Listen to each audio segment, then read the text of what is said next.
The bright lights, the global fandom, the oversized budget, and the controversial reputation. I know that title's gonna trigger some folks for a lot of different reasons, but you're here, so you might as well listen. Cloud Imperium Games is the Tesla of video games, and considering Tesla's trajectory, they may want to get off that path.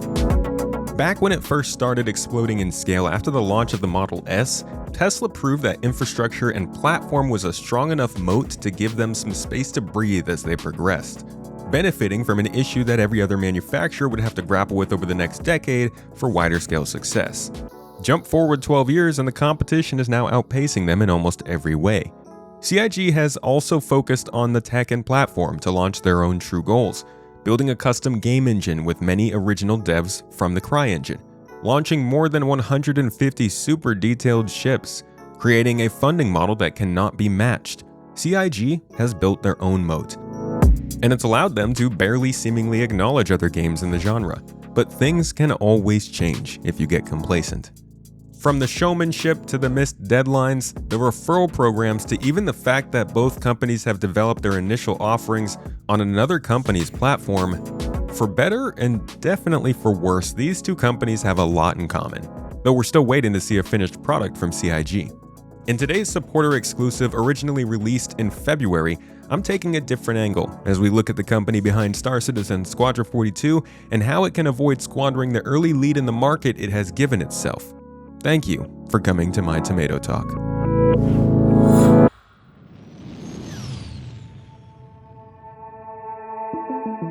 So, there is a huge difference between CIG and any company like Tesla you're probably already calling out in the comments.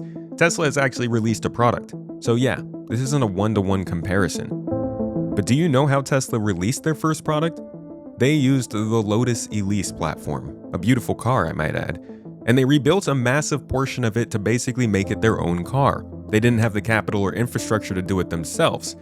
CIG also found an engine early on in the CryEngine, hired a lot of the devs from Crytek, ripped out a lot of what made it, and created the Star engine over the next 10 years. And you can find quotes from Chris Roberts discussing the challenges of the engine and the possibilities of having made their own from the beginning, similar to how Tesla claimed that they would likely have built their own original Roadster to save some of the hard work, though their current Roadster's not going too well. As an aside, it's interesting that both of these companies developed their products with a clear steer towards previous products that also tried similar formats, but simply couldn't outrun the limitations of the technology at their time or create their own moat. Now, from a platform perspective, Tesla's supercharger network practically was a golden ticket. When it released, many competitors figured it wasn't worth the effort that was put into it, but after a decade benefiting from that advantage, competitors, governments, and regulations have all caught up. While it's not proven out yet, many also write off the Star engine from CIG as a waste of money, and even if not, it still could also lose its lead. The Star engine that CIG has built has given CIG the ability to create large spaces with asynchronous loading and the ability to pass asset authority between nested servers seamlessly. They call it server meshing. Something similar is being developed at Rockstar called Seamless Session Management, which aims to do something similar in Grand Theft Auto 6 Online. And the Epic CEO Tim Sweeney has also confirmed that they're working on their own version for Unreal Engine 6 to improve multiplayer. But Unreal Engine sometimes can take a while to implement, so we'll see how that goes. The point is, this is big and important technology that has been hard to tackle for other firms in the past. CIG has managed to become one of the smaller firms to successfully tackle this problem and get it working right now. We'll see how Rockstar does when they release Grand Theft Auto hopefully later this year. But in multiplayer space games, this has given CIG an advantage among other things, and it lets them pursue something other multiplayer space games have just not been able to try. This is powerful. It's CIG's moat, but it won't last forever.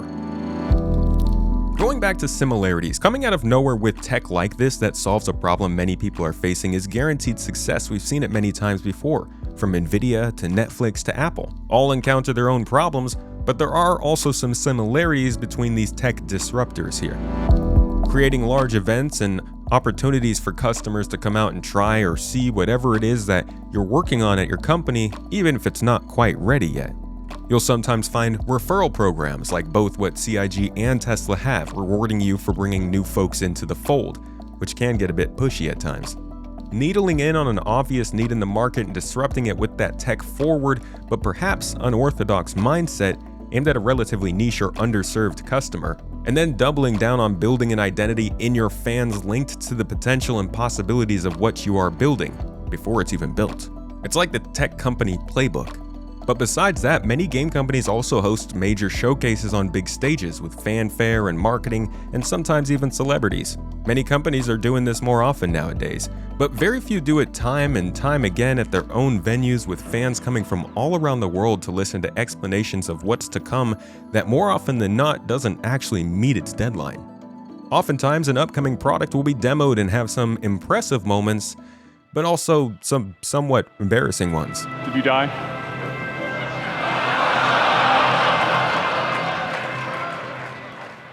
Maybe that was a little too hard. And do I even need to point out that the Nomad and its commercial were somewhat a Cybertruck parody also? CIG can be pretty on the nose. The conferences actually have quieted down lately though, as the company got more serious about shipping Squadron 42. But there's no denying the showmanship that has always been used to sell Star Citizen. Yes, even those of us obsessed with the game recognize the very obvious vibes-based marketing. And you can't have this conversation without talking about money.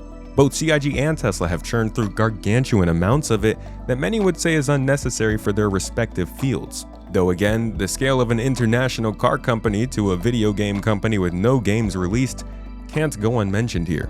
These are similarities, not direct comparisons. But this next one definitely is. The fandoms.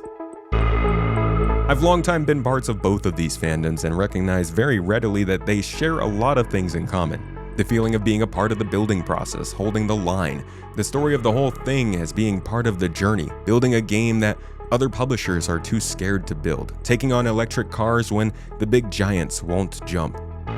Both companies, I would have to say, have two cults of personality. People who really don't want to hear anything bad about their love, and people who can't stand to hear anything good about it. This is going to be true of anything, but it's especially exacerbated when most communication online is hyperbolic. You'll find most players are actually pretty lukewarm, chill, and just watching how things are progressing. Just like the opposite is true for those who truly just don't really care. But no matter the similarities here, it's the intention that matters most. Are we building an affordable electric car or driving the world forward in robotics? Are we building a niche, powerful space sim or locking down the multiplayer FPS space genre? Even after making some groundbreaking strides, both these companies have seemingly meandered on their path to their stated goals. And while they aren't equal in value, they've both gained an oversized reputation due to the tech they've developed.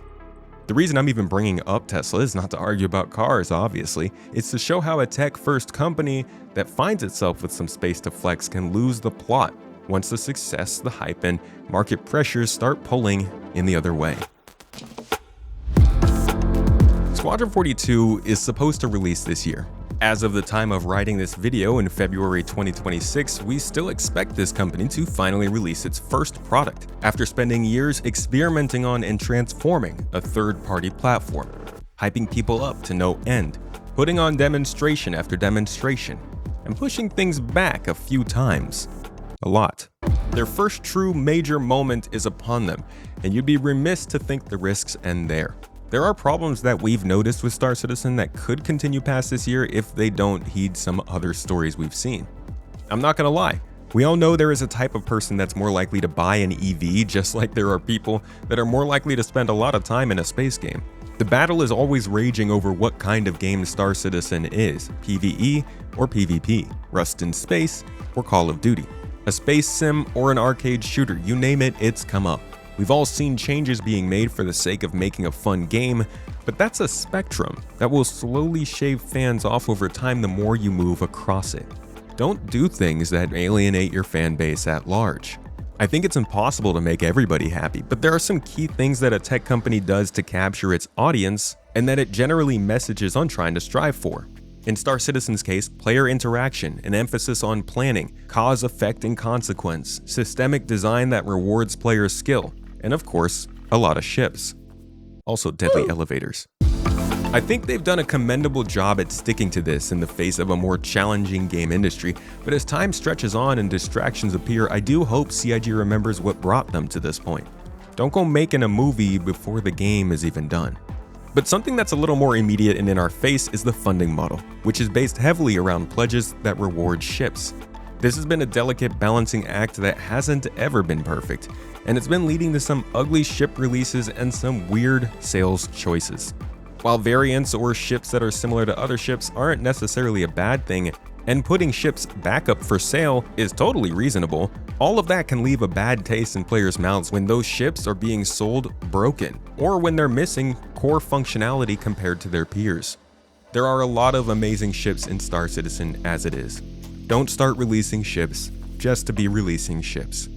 Whether because it's a vanity project, making a point, or too hard-headed to see the writing on the wall with a certain design and just push it out anyways. I think everybody is hoping CIG avoids going too much further down the ship shipping rabbit hole than it already has.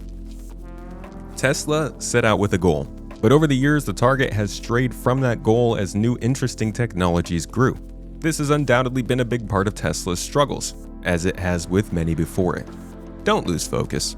The caterwauling we saw in the Star Citizen community last year when CIG filed a patent for a soul singer that folks were theorizing was a new fantasy game being worked on at the studio was kind of funny, but also clearly a sign that folks are very anxious about CIG actually meeting its most basic goals and releasing Star Citizen.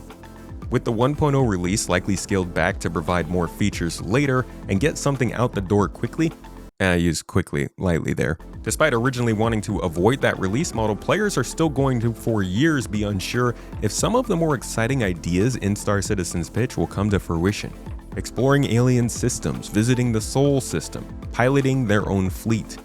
With things still up in the air, I think it's all too easy for CIG to eventually pivot on their focus.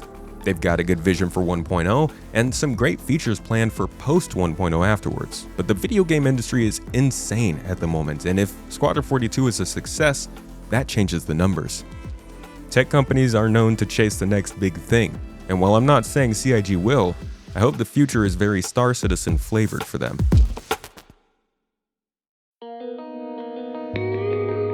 Really, I just think it's fascinating just how similar the paths of these two tech companies are at such different scales. The stories of both are more complicated than I have afforded here, and I'm sure I've even missed some things in this comparison. And to be honest, there are some good signs here from CIG.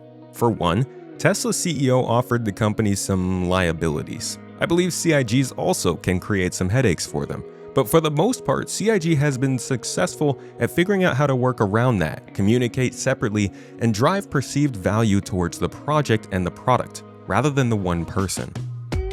And while there are opportunities for focus to be lost aplenty along this journey, finally finishing the game engine over these last couple years, at least to some initial milestone, setting out somewhat of a path for 1.0 with a feature list, and then starting to release additions that work towards that feature list in the direction of a release is starting to build some confidence that the company will launch some version of their goal, not to mention Squadron 42.